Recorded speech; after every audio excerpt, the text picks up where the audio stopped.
Hello, happy Saturday. I'm so impressed. So Victoria, and I'm sure there's also a whole team behind you for organising these events. Yeah, it's really great, and it's very apt actually that in this quarter, I think Matt spoke to you all last week, right, Matt? And then Kira Gogwilt is going to speak in a couple of weeks, and then Steve Schick is going to speak later, I think, in the quarter as well, right? And that's very cool because one of the pieces that of mine that I'm going to talk about today involves all three of those people in like extremely crucial roles. Like I think of those three people as being kind of like, I think of those three men as being like the midwives of this piece. So it's kind of cool that you that you're going to hear from all of them, because all three of them are musicians whom I just admire tremendously. Been very influential. So I'm going to start off with a question for you. So I think I'm going to try a bit of screen sharing with slides. I've never tried this before actually on Zoom, but you have, because you are doing this every damn day for your classes. So hopefully you can see my screen now, can you? And you can see this, this little handwritten question that I ask myself a lot, and I think is really useful for all composers to ask themselves. And many of you may not consider yourselves composers. So maybe you could ask this question of yourself as a musician generally. But the question is, we talk about composing, right? But what do we literally mean by composing? What is like the active verb of composing, and what does it involve, right? So what actual specific tasks or activities are involved in a compositional practice, right? Or are necessary for your compositional practice, right? Like I have to do this thing in order to make the whole system work. And then I think it's worth thinking about which of those necessary tasks are tasks that you actually enjoy, and which are tasks that you really don't enjoy or you really struggle with or find difficult. So I would be curious to hear from you folks, as I say, whether or not you consider yourself a composer. Do people want to like punch some answers in the chat box?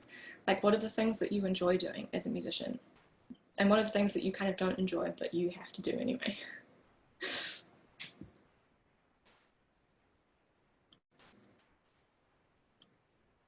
Do people have thoughts about that?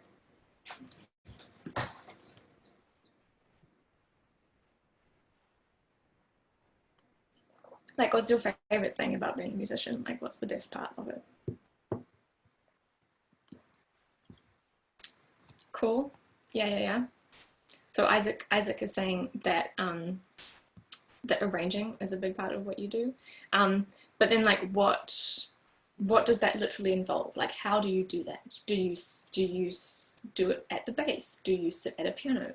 Do you listen to things and do MIDI mockups in your computer? Because we talk about like arranging, but like what does it mean when you sit down and I'm going to arrange this piece? Like, how do you start? How do you continue? How do you make decisions? At the bass, that's cool. That's awesome. Yeah. Yeah, Alison says, I love meeting other musicians and hearing ideas from others. Yeah. Aura says, I like when you're playing with people in orchestra and there's dramatic moments, but I don't like standing and lifting my arms for so long. Oh my gosh, I feel you. I got back into playing the flute recently. I played flute all through college, and as I mentioned, we did this little porch concert at my house last night. So I've been playing the flute more in the last week than I have been like in the last 10 years. Aww. And I like can't feel my face. I just lost all my shit. Quite a few people.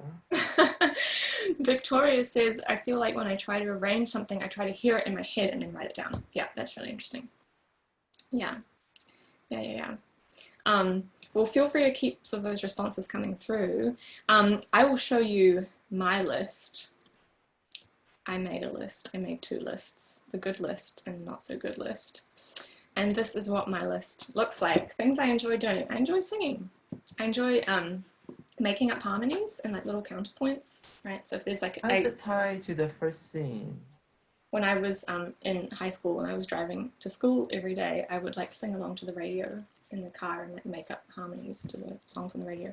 I really like audio editing, right? So working on a computer and sort of, you know, piecing together bits of sound and like deciding what order they should go in and doing all that kind of like tape composing. I like reading, fiction, non-fiction, anything. I like listening to music just as well. I really like radios. Some of you who have played in the UCSD Chamber Orchestra might have played my piece with radios. And I really like rehearsing, just like Alda said, yeah? I really like, you know, making music with people and then figuring out how to make it sound better, and like that social interaction and negotiation, as well as a musical one, is very rewarding. I like video editing, kind of a bit like the audio editing. It's like instant gratification. This idea of like composing as kind of collage or assembling, right? Deciding which bits should go where and in what sequence. I like writing. I sort of like making parodies, like doing spoofs of things and like trying to write in the style of something else. I don't know why, it's kind of fun. Much like Alison, I like talking to people, hearing about their ideas. I find learning about history really important, especially music history, but like history generally, because history is just stories and stories are endlessly fascinating. I like sort of drama and like thinking about how to make drama and make scenes. That's what I mean by dramaturgical structures. I like dressing up. I like costumes. I like fashion. I don't think that's anything to be ashamed of. I like writing in notebooks and just kind of like getting all my thoughts in order, organizing them that way. I like teaching. It's been cool to teach some of you in the context of UCSD undergrad. So you can probably see that I'm getting at a sense of like, I really like having things at my fingertips, right? I like writing songs. I like kind of collecting things, like, you know, going through the internet and like finding weird images and sounds and that kind of thing. So scavenging in that sense. Transcription, translation, transliteration, the sense of like turning stuff from one medium into another medium. And I like sort of playing logistician, right? Like organizing big productions. And again, those of you who played in the radio piece with the orchestra appreciate that's a bit of a logistical exercise, which you all handled amazingly well. And I like making things, like I'm a knitter. I tried embroidery recently. I didn't have the patience for that, but I like knitting and sort of making things like that. So these are things I really enjoy doing, right? But then these are things I don't actually enjoy doing. I really don't like sitting at a piano with a blank piece of manuscript by myself and trying to choose pitches or trying to like transcribe or like write down the music that I'm trying to hear in my head, right? I don't enjoy it. I find it extremely difficult. I really struggle. It kind of doesn't get me anywhere. And this maybe is like ironic or amusing, given that I think if you ask 10 people what composing involves, like 8 or 9 of them would say this, right? That composing is like you sit at a piano with a blank piece of manuscript and you hear this music in your head and you work out what the notes are and then you write it down, right? And that trying to do that has got me stuck on a lot of occasions.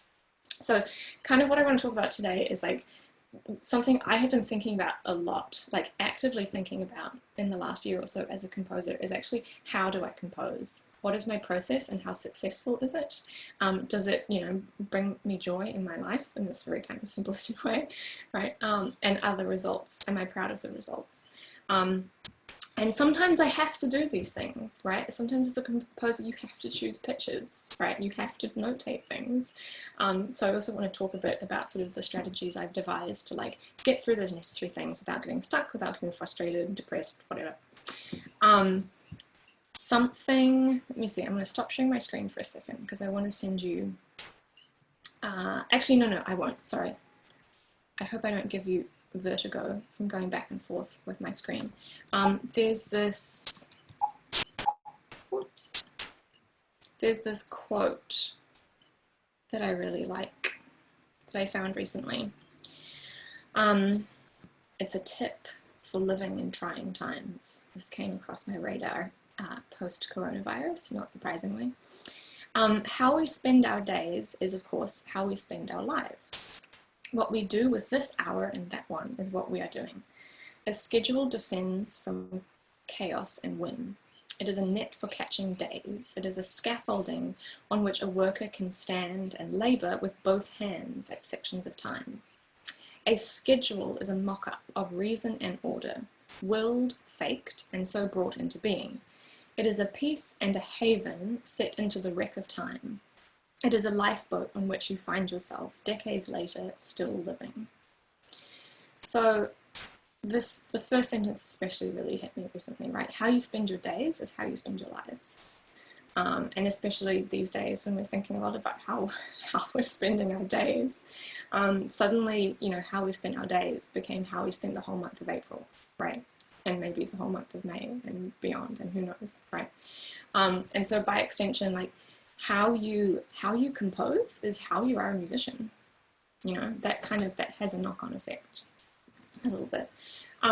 So to give you, this is like a whiplash tour through some pieces I've done recently, and you'll kind of see how these pieces involve the processes in my first list, right, of what excites me. So this is a piece that I wrote for a pianist called Jocelyn Ho. It's a solo piano piece, but as you can see from these images, there's video projection on the side of the piano, and those hands are my hands, and they're moving, right? It is a video, so there's this kind of like choreography of like hand movements that is visually there on the side of the piano. So that was really fun to like film and edit and put together. Here is Kiergo Gwilt playing a piece that we made together called Television Man, in which he plays music by Telemann, right? So this is like 18th century music, but he plays it in strange places, sometimes in front of green screens, like here. He is not literally by a tornado, but sometimes in real strange places, like in the car driving up the I-5, or in the men's bathrooms in CPMC, or at a gas station. So this is like Kira playing Telemann in strange places, and we kind of made a movie out of it. This is another video piece I did with a couple of friends and recent UCSD grads, Rachel Beats and Jen Buersi. We like spent a week making a movie with them, kind of doing things, and then that movie gets edited, and it's part of the live performance. What else do we have? Oh yeah, here are some radios that I make, like old-fashioned 100-year-old radios, which are kind of fun. Sometimes I take my radios to the park and make a movie out of them, which is kind of fun. This is another kind of radio installation that I did when I had a residency at this bizarre castle in Italy. That is as strange as it sounds. It was a weird time, but there were these portraits of like the ancestors in the castle, as you can probably see. And I was so taken with these portraits, I decided I wanted to turn my little radios into portraits.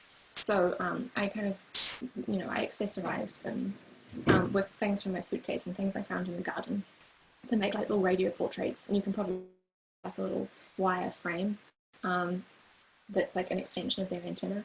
So these are my little anthropomorphized radios, and then I kind of asked questions. I did this performance where I interviewed the portraits, and then there were like answers that came through the radios. So that was fun. This is a solo percussion piece I wrote for Steve Schick, who's been such a great supporter of my work. Actually, I feel like almost all the pieces I'm going to play you today have come about in some way because of Steve. So I knit this fishing line thing. I knit it because that was fun. I needed something to keep me sane while I was with my family over Christmas. And then this is a solo piece for Steve. He just has a snare drum. And there's this like circle of radios that hang from the ceiling, hung expertly by Jessica Flores and David Espiritu, right? I have the best support group, it's amazing. And this piece is actually a script, right? There is sort of a musical score, but there's also like a play script. So it's a piece that actually kind of reads like a theatre play. So these are like the characters in the play. Then there's this giant project that kind of is still continuing that I do with, there will probably be lots of maybe familiar faces to you in this photograph, right? Kier Gogwilt is there playing violin. Kyle Motel, who's a recent UCSD music grad, is playing double bass. Madison Greenstone, who's a grad student, is playing clarinet. And then standing on the floor either side of me are Alex Taylor and Barbara Byers, who are also UCSD grad students. So we kind of formed this little merry band and did this big piece that I won't talk about today because it's huge, but that's kind of like a historical, there are a lot of historical reenactments. It's this like examination of history and music history, especially related to New Zealand, where I grew up. So, you know, we sang some folk songs that we had written. Madison and I did this kind of bizarre lecture recital in funny costumes in which we played the piano while changing clothes. And yeah, so that's kind of, that's a whirlwind tour through the way that I have managed to like make pieces that I am proud of, while prioritizing doing the things that I really enjoy doing. We should listen to a little bit of music, but first of all, because Victoria kind of requested this especially, and I think this could actually be useful. At the risk of talking more about myself, I just kind of want to give you like a little, how did I get here, right? Because I think Victoria mentioned that some of you are curious, and I'm always really curious, right, with the people who are musicians that I admire. Like, how did it all start for you? So, as I mentioned briefly, I grew up in New Zealand, in a city called Auckland, which is the biggest city. It's only a little bit smaller than San Diego, actually. It's a big metropolis. And I was really lucky. I went to a high school that had a really strong music program.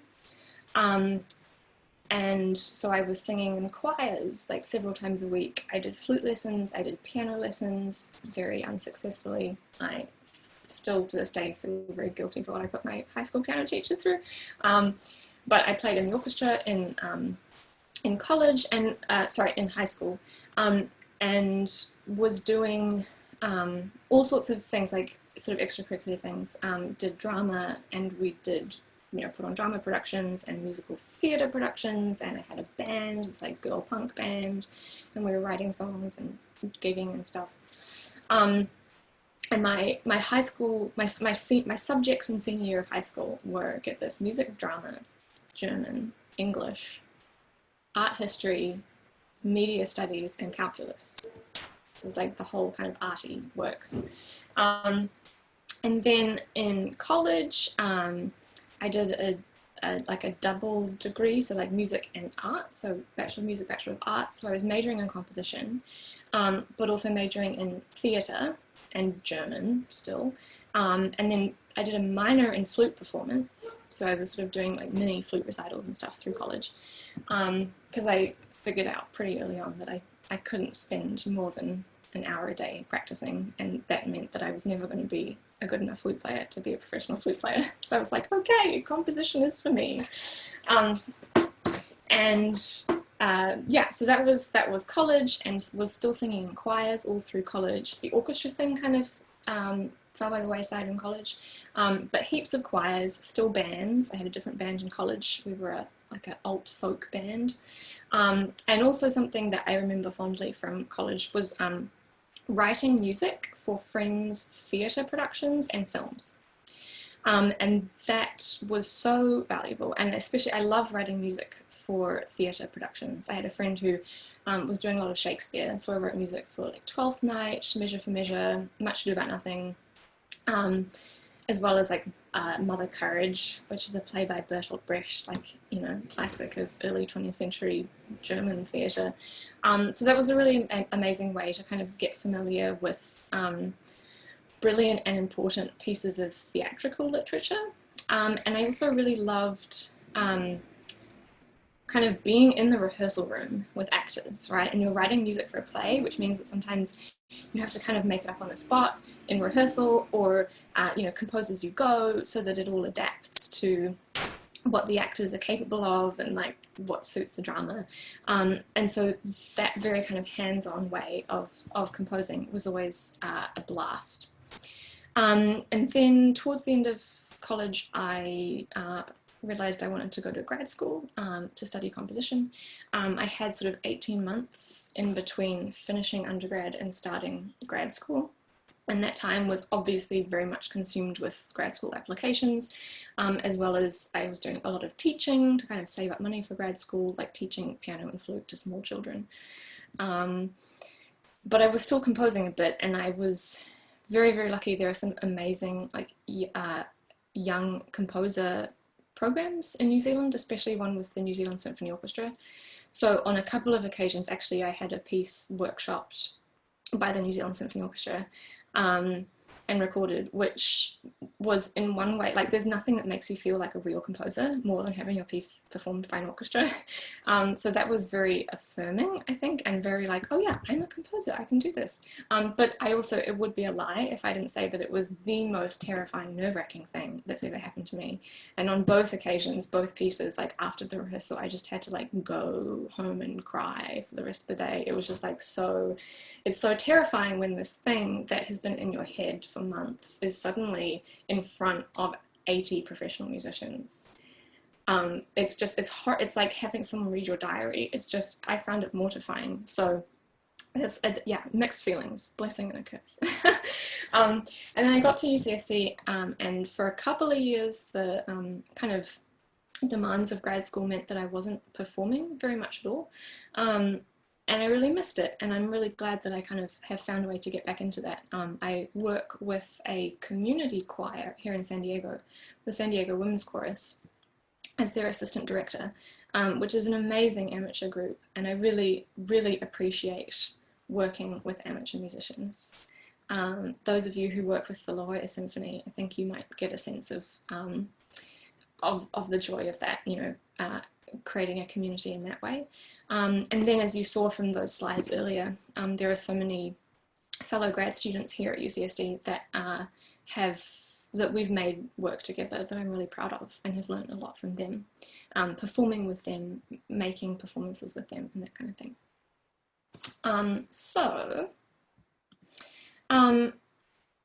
I want to play you just a few little snippets of some pieces, if that's okay, that I've been doing recently. And I've chosen these pieces because, as I say, I kind of got to a point like maybe a couple of years ago where I was starting to feel a bit stuck, and I kind of embarked on this process of really reflecting very carefully about what am I doing when I compose, like what is composing literally for me as a verb, and trying to be very conscious about that. So here is, let's just listen to some music. Why don't you go to that Dropbox folder that I linked you to, and let me send the link again in case you have joined us since I posted that in the chat box. There it is. So if you go to this Dropbox folder, there are a bunch of files, but why don't you, I thought about this. Okay, I promised, I decided that I wanted to play you a piece that I wrote in undergrad, just a little bit of a piece I wrote in undergrad, because this is something I wish, you know, all my grad student friends, I want to know what they're writing in undergrad. So let's take the time to do this.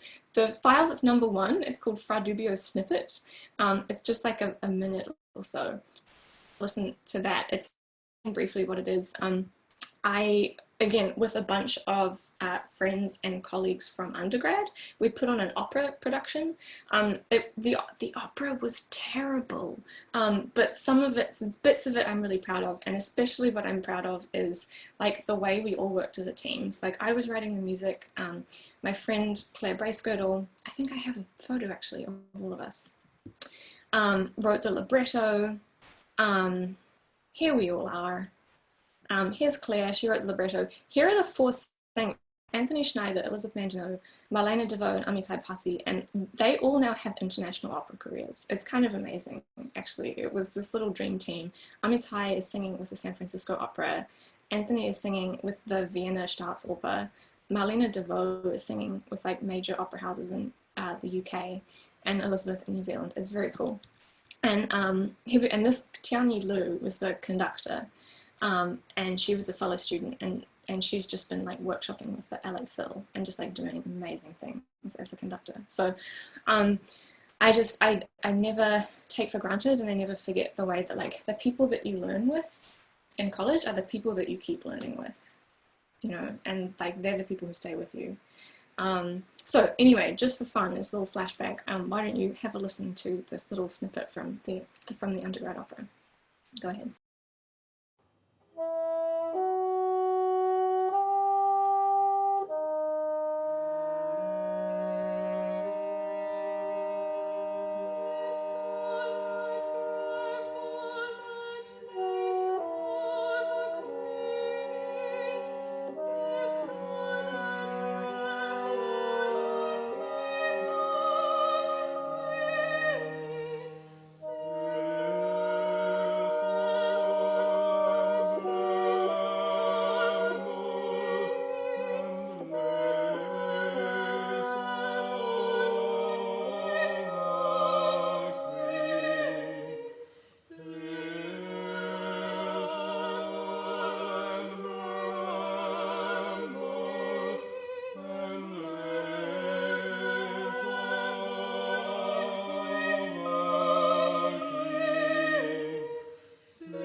Okay, well that's that. It was a spell. It was this kind of witchy moment where someone was casting a spell. So it's why it kind of like keeps repeating like this incantation like that.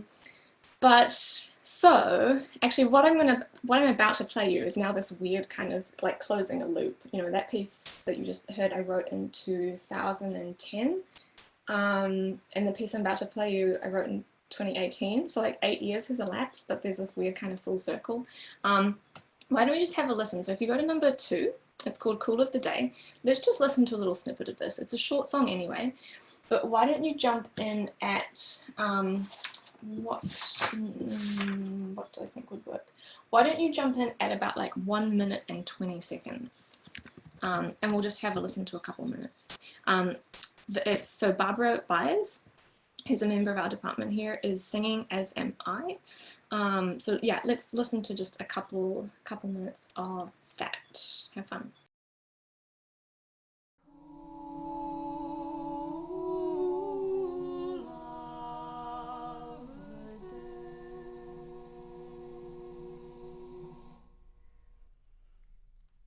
My love, she said unto me, do like my garden so fair?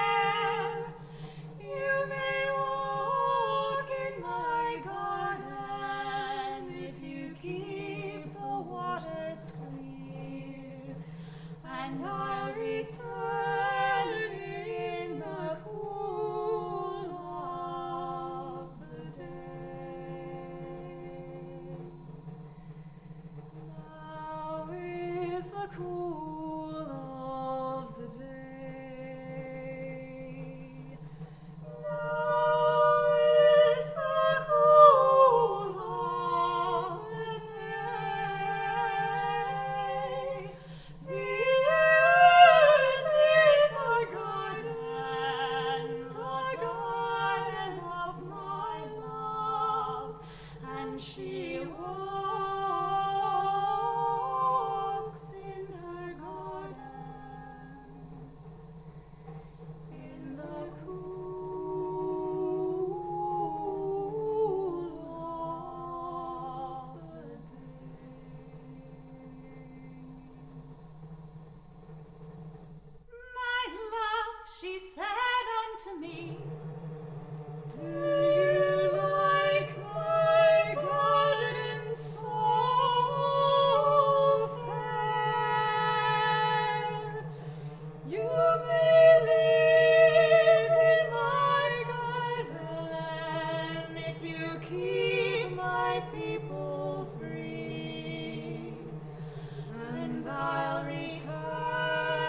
is the cool of the day.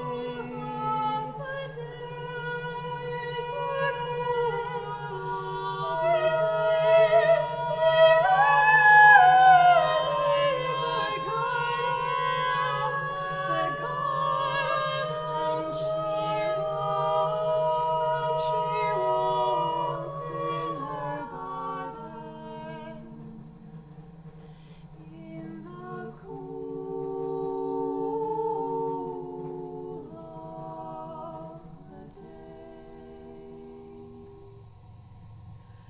In the cool of the day.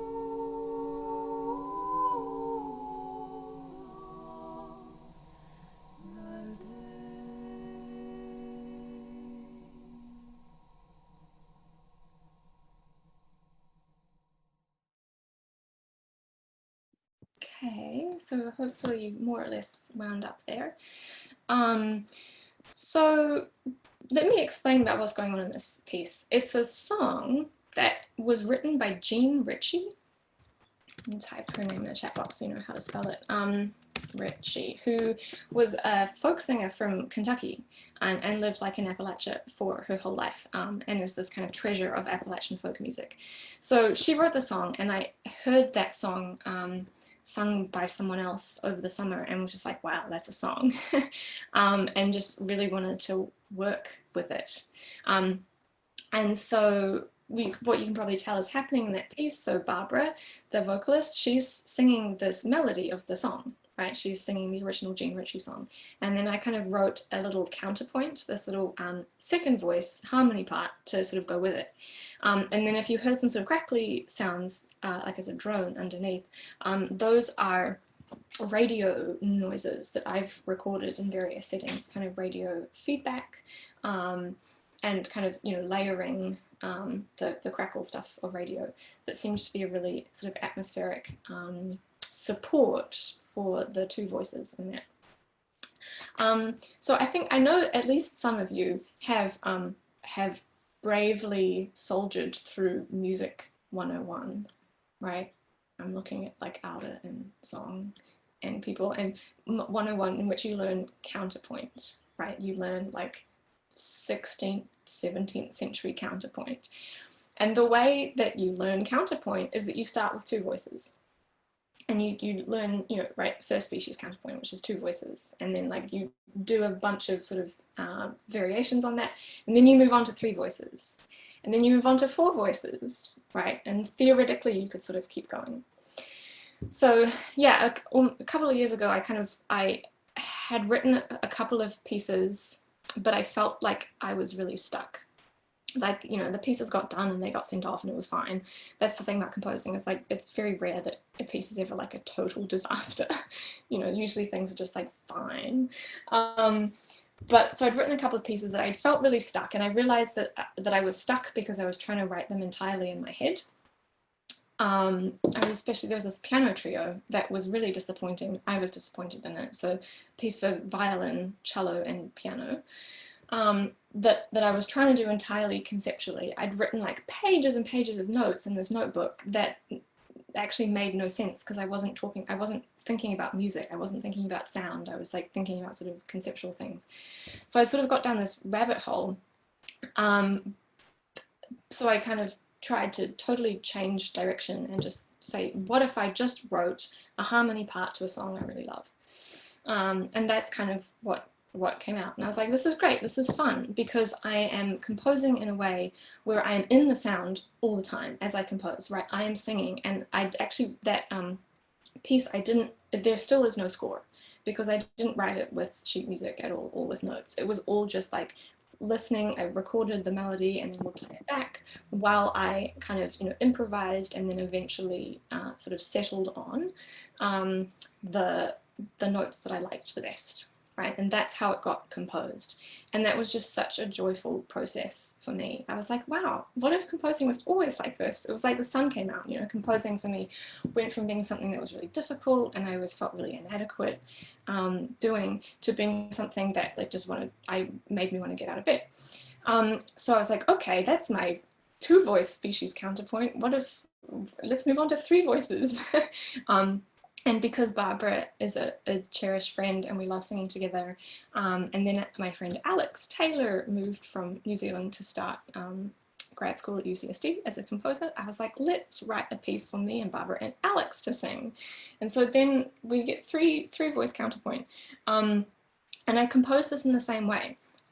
No sheet music was involved. It was just my voice and my iPhone. So I would like record one bit and then I would play it back while I sort of was improvising and like working out harmony parts to go with it. And then I would record that and then improvise a third voice on top of that, and so on and so forth. So if you go back to the Dropbox file, this is the piece called Onomastic Gymnastics. And why, again, let's just listen to the whole thing. Let's pick it up from like 4 minutes 30. So if you open that audio, and if you want to go back and listen to all these later, that's fine. But we can just listen to the last minutes or so. So this is the three voices. So fun.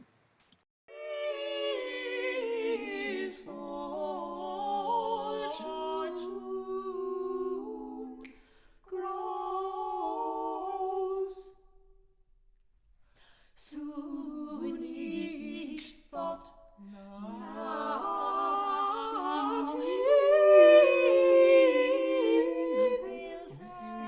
tell the truth, meaning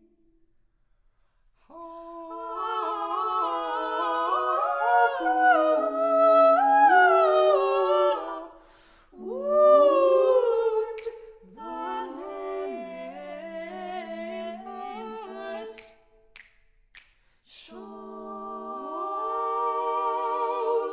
till with us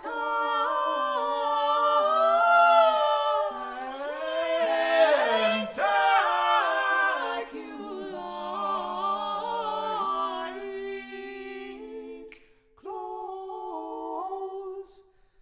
Home they have gone,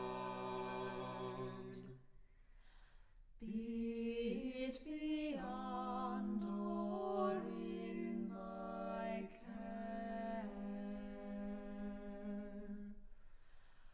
Come to confound the name, to them I did bestow, and forgive us our proprietary errors, that we are yours, not is the weight of what we owe.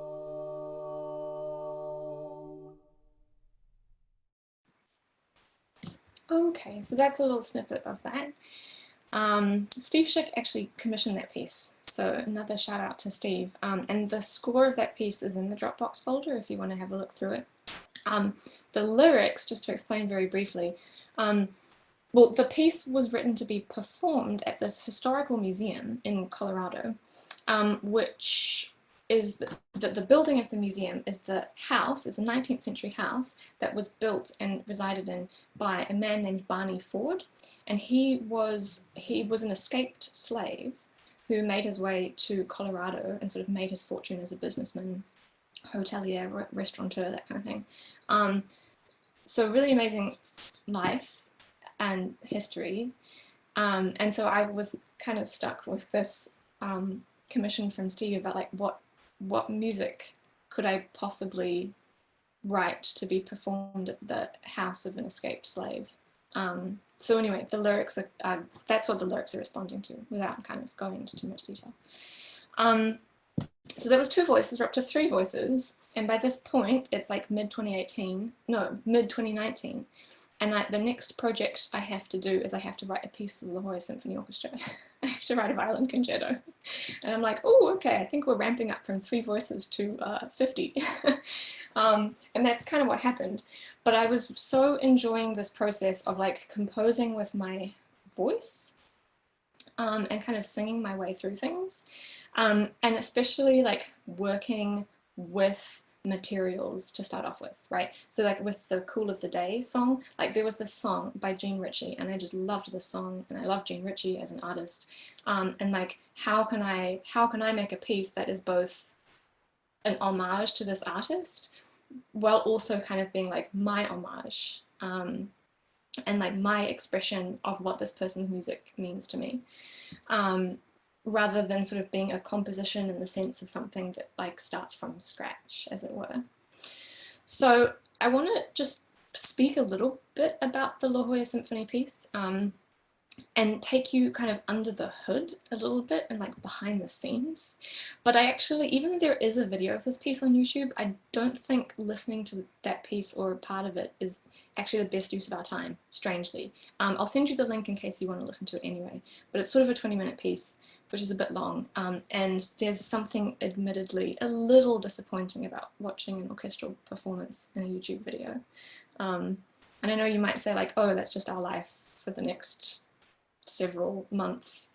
But you know, in a weird way, I was thinking about it this morning. I was like, if I don't listen to orchestral music for a year, like that would be a little bit sad, but I think that's okay, right? It just feels like a very 19th century thing to do, you know, where you couldn't listen to orchestral music unless you like were literally in the same town as a place where an orchestra was performing a concert.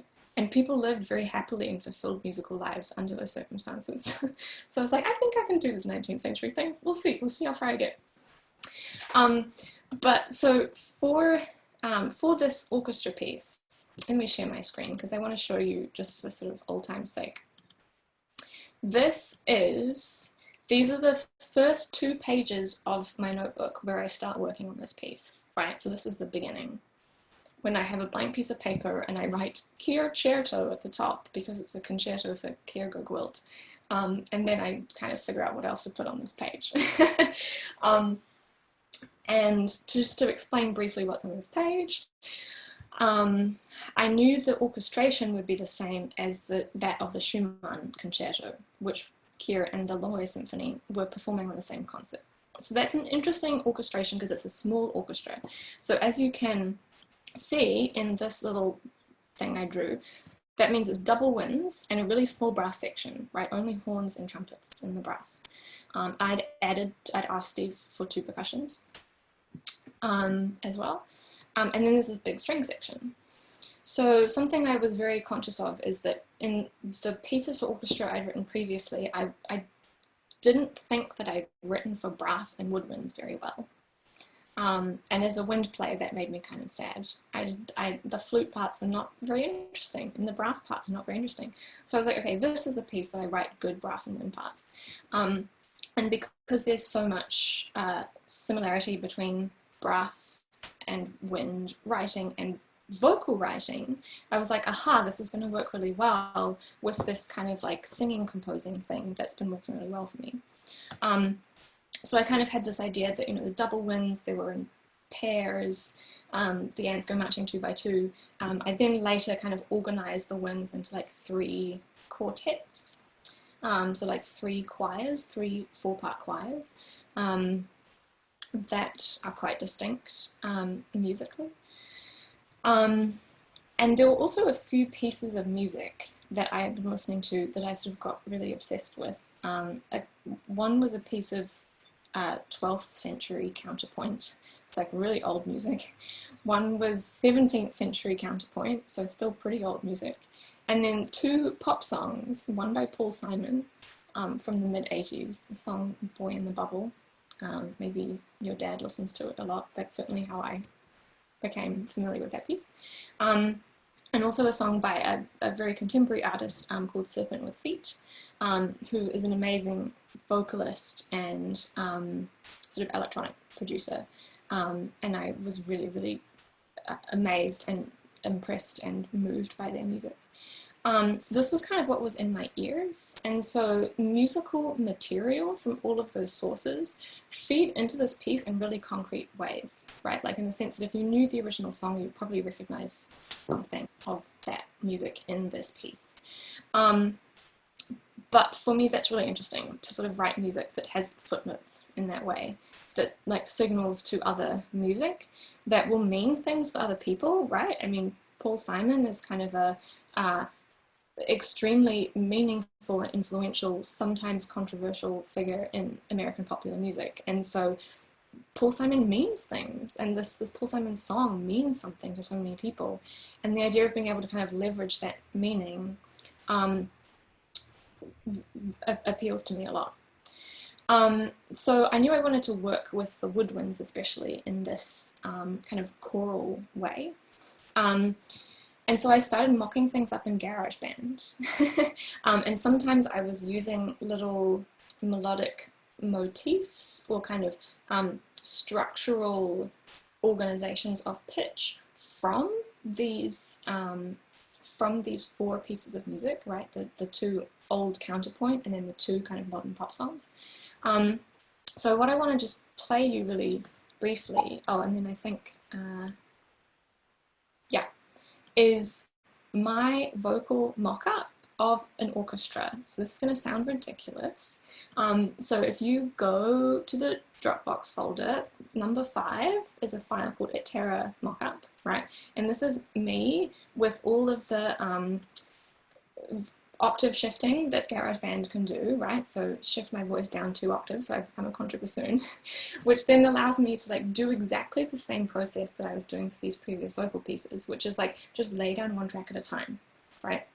And this time I was using manuscript paper to kind of plot things out, like plot out pitch points and how things were going to be organized harmonically, right? Like, and it's all in terms of cadences. It's all like 5/1 cadences and like 7/6 suspensions. And if you do music 101, you know what that means. But then filling in all the details in between was just kind of like me making things up and then like locking it in. So just for a laugh, why don't you enjoy having a listen to that little minute of music there.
Okay, so that's patently ridiculous. I promised myself that like Steve Schick is never going to hear this. That's why I put burn after reading in the file name. But for me, this was just fun to make. And most importantly, it meant that I was able to go into that first La Jolla Symphony rehearsal feeling confident because I already knew what the piece was going to sound like. And this is why previously writing orchestra pieces, I'd like gone home and cried after the first rehearsal because it's all hypothetical up to that point. But I was able to go into these rehearsals with a modicum of confidence because I was like, I kind of know what this is going to sound like and I'm excited about what it's going to sound like. And this is where Matt Klein comes in as well, because Matt and I spent some time working through double bass stuff, and I was able to record things that Matt had played and that he'd showed me and drop that into my GarageBand file and like compose in that very material way. And that made all the difference in the world to me. So thank you, Matt. Matt also was functionally the assistant conductor for this piece and ran a lot of rehearsals with the wind parts who were like playing an independent tempi in the piece in a way that is very complicated, and the piece just would not have come together without Matt doing that work with the orchestra, you know that Matt is such an amazing rehearsal technician, right? He's just so good at rehearsing. And so to have that kind of expertise, like bringing the piece together, was amazing. And then, of course, Kier arrived to play the solo violin part, which is entirely improvised. So the other good thing about having this kind of mock-up in GarageBand of the whole piece was that I could then send that mock-up to Kier, and I could say like, hey, this is kind of what it's going to sound like, so that he could figure out what he was going to do, so that he could turn up at the first rehearsal prepared as well, given that what he is doing is largely improvised. That was really essential for him.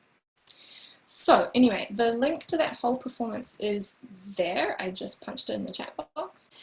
So that's where it is if you want to have a listen to it. But otherwise, that is plenty of talking from me. So I'm going to stop. But if there, it would be cool to kind of have questions or like sort of thoughts or responses if anyone has anything to chime in with. Yeah, absolutely. Thank you so much for your talk. I think the thing that was most interesting for me is definitely seeing, I guess like the struggle for you for like getting something into a material format or getting it out of your head, because I think that's the challenge for not just musicians but writers, people who produce movies, people who are like engineers, bridging that gap, and so. So yeah, I think it was really enlightening seeing some of your process about, I guess like using GarageBand, for instance. Like sometimes I think we associate it more with like music producers than like composers themselves. But I don't know, like what are your thoughts? And I just think it's really interesting seeing how you approach the problem of composing. Yeah, I love how you call it the problem of composing, because that is what it feels like a lot of the time. You know, I suddenly realized, so when I was a child, let me just tell you a fun story. When I was a kid, my dad built a treehouse for me because I'm a spoiled only child. But so for several months over summer, I was helping my dad build this treehouse. And as a kid, I was really impatient. I was like, just hammer in the nail, right? But my dad was very methodical about this. He was like, no, we need to measure it, and we need to make sure we get the right tools. I'm going to go to the hardware store and I'm going to hire this piece of equipment because it's the right tool for the job. Anyway, so my dad was very exemplary in that sense, and I think back to the treehouse because it taught me the importance of having the right tools for the job, right? And if you just kind of try and throw things together, you're going to get a treehouse that's kind of wonky and it's going to collapse, right? But the idea of like thinking methodically about the process that you need to do the job and the tools you need to do it adequately and not cut any corners along the way has been really helpful for me. And I love that you draw the parallel with engineering as well, because that's how you build a bridge, right? You really need to make the plan before you start. Yes, absolutely.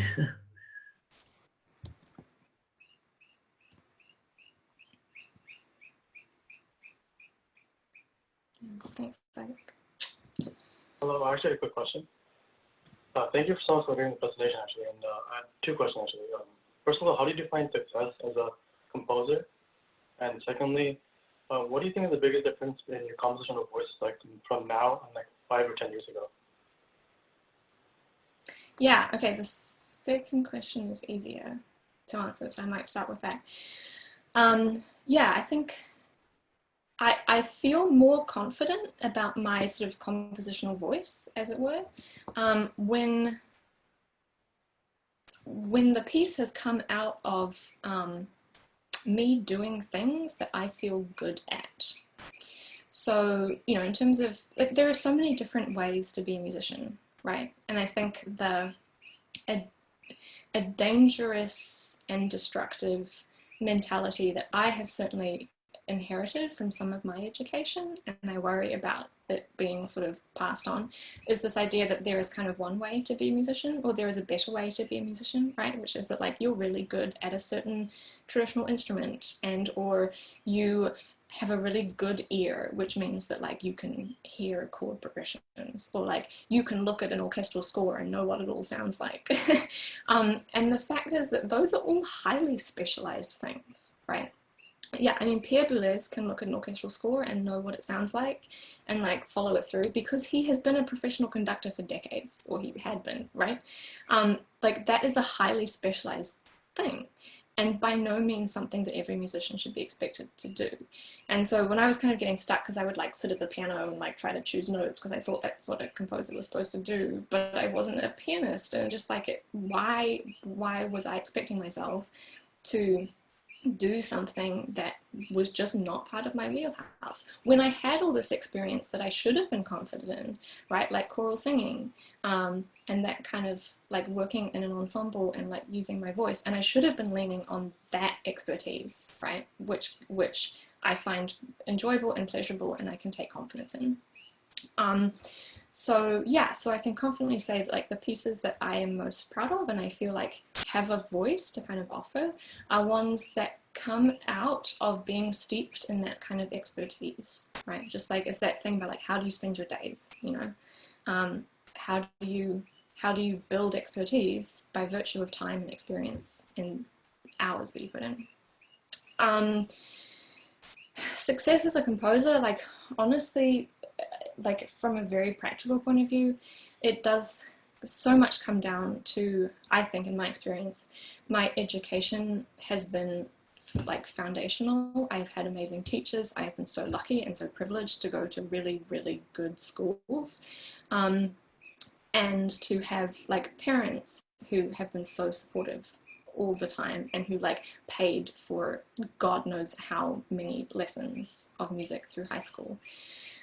So and that's not the only way, obviously, like I just said, you know, there are so many ways to be a musician, but if I were to look back and sort of say what were the serious legs up, you know, the serious kind of boosts that I got, it was definitely from those things. And then from the beautiful things that come out of that, right? Like I said, you know, the friends that you make in school and the projects you do together and what you teach each other, and then the way in which those school relationships turn into professional relationships, and support groups that keep you going even once school as an institutional structure is kind of in the rearview mirror. So yeah, that's that. Alda has Thank you. Actually, Oh yeah, no, sorry, go ahead. Yeah, I have one other question. What does your day-to-day composition routine look like? Because I remember reading somewhere that Schubert used to like compose like strictly from like 6 a.m. to 2 p.m. every day. And like, is it something rigid like that, or is it more like just whenever you feel like it, or like what does it look like for you? Yeah, I mean, honestly, like the last month, it's been a lot more routine than usual. You know, previously, easily a week could go by without me really composing, right? Because other stuff happens, you know, like we teach and you have other little projects that aren't strictly composing, but you need to do, like you need to write this thing, or you need to do this grant application or whatever. So very sporadic in that sense, and very project based. You know, it depends what I'm doing, right? If I'm doing that piece for the piano video with the hands bridged on the piano, then obviously I've booked out the media lab in the communications department and the video cameras, and I'm like filming my hands moving around, and then I take the SD card home and I edit it together, you know. So it really depends on the project. Yeah. I know it's 2 o'clock, but Aldo has a question that I want to make sure I get to. When you compose by singing in the counterpoint style, how did you manage to have the counterpoint rules ingrained in your musical memory to be able to improvise in that style so well?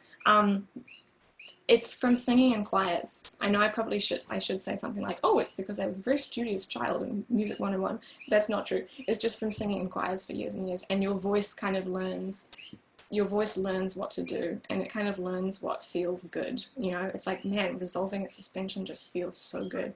And so you just kind of like, yeah, that's, for me, that's what it is. Yeah, good question though, Arden, thank you. Cool, it's 2 o'clock. You all have sunny Saturdays to enjoy. Feel free to, let me just I'm happy to pop my email address here. If you have any questions or want to see scores or something, feel free to send me an email and I'm happy to keep in touch. Thank you so much, Celeste. Thank you. Thank you so much, Victoria, and everyone. This is so exciting, all these talks that you're organizing. It's wonderful. Cool. Happy weekends, everyone. Stay well. Thank you so much.